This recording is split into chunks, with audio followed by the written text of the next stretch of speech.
Hey everyone, and welcome to today's explainer. You know how some folks just absolutely light up when they talk about their favorite hobbies? Or how they completely transform when they're in an environment where they just feel the most alive? We all have our unique interests. But what you might not realize is that our biggest, most defining passions might actually have a secret official name. So that brings us to a pretty fun question to guide our session today. Do you know the secret word that perfectly defines your lifestyle? Seriously, have you ever wondered if there's a specific dictionary-defined term for the exact thing that brings you the absolute most joy? Well, today, we're setting off on a little journey of self-discovery to find the vocabulary that matches our deepest affinities. All right, let's dive right in. Today's explainer is all about common file words. Now, the suffix "file" actually comes from ancient Greek, and it basically just denotes a person who loves or has a really strong affinity for a specific thing. As we walk through these visual profiles today, I want you to run a little mental checklist. Pay close attention to the descriptions and see which of these distinct personas fits you the absolute best. Let's transition into our very first persona, finding peace and darkness. Picture this. The sun's gone down, the noise of the busy day has totally faded away, and you are finally just alone with your thoughts. Our source material gives us this exact definition: a person who loves or finds peace, comfort, and inspiration in the night or darkness. Listen to those specific words, peace, comfort, inspiration. Does that sound like you? Do you feel a profound sense of relief and mental clarity when the evening rolls in? Well, the formal name for this peaceful persona is a nyctophile. A nyctophile is, quite simply, a lover of the night and darkness. So if you've always felt like a total night owl, hey, you now have a beautiful official term to describe your nature. For a nyctophile, a quiet, dark environment like what we're looking at here, it isn't intimidating or isolating at all. It's actually their natural element. While some people might find vast darkness to be, a bit unsettling, a nyctophile literally draws their comfort right from this serene darkness. The quiet majesty of those stars is exactly what fuels their inspiration. Now, let's completely shift gears for our second distinct personality profile, a love for canines. So check out this quote: a person who loves canines. A dog.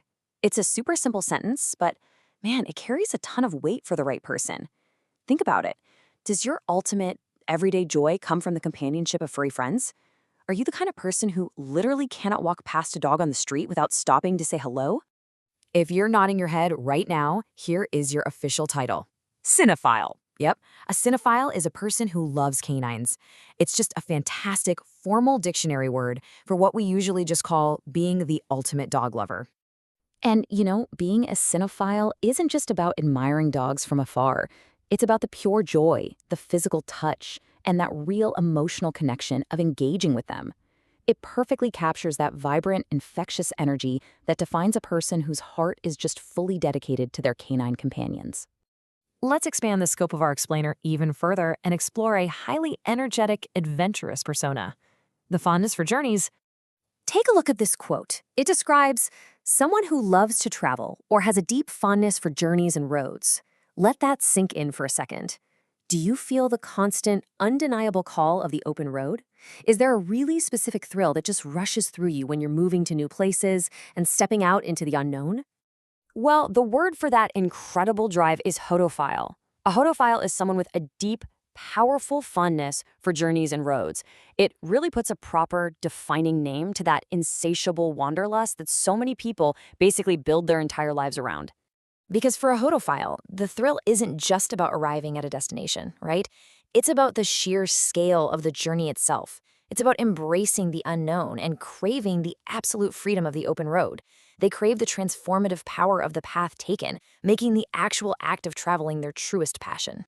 So we've just walked through 3 totally unique ways of experiencing the world, which brings us to the big question: which one are you?